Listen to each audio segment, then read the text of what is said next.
Everyone, welcome back to our YouTube channel. In the previous video, we learned about filtering arrays in Power Automate. In this video, we'll be learning about selecting particular arrays in Power Automate. Let's get started. We have created an instant cloud flow, use the trigger manually trigger a flow, created an input parameter here and use the action parse JSON. Now we are using select action. By using select action, we can take an existing array of information, add things to it, filter things with it, and show what we want to show afterwards.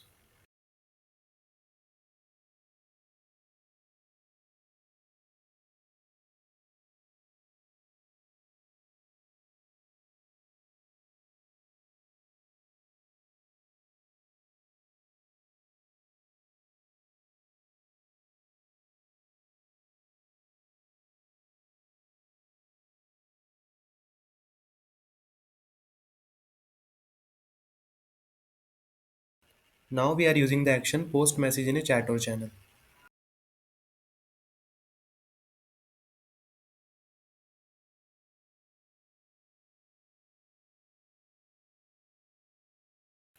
Here we will just use the output of the select action. Now we will continue to save and test it.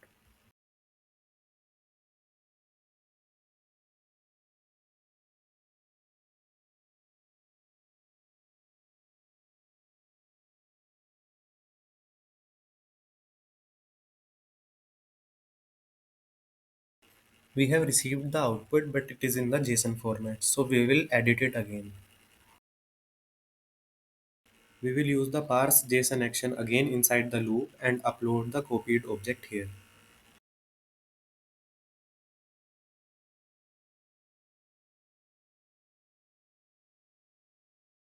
Inside the message content, we will use body sentence.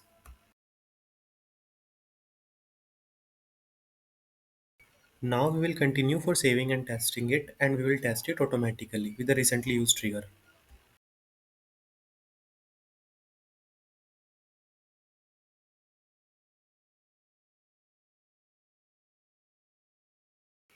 Our flow ran successfully and we have successfully received the desired output. And that's it. In the next video, we will learn to create HTML tables using data operations in Power Automate. Thank you for watching. See you in the next one.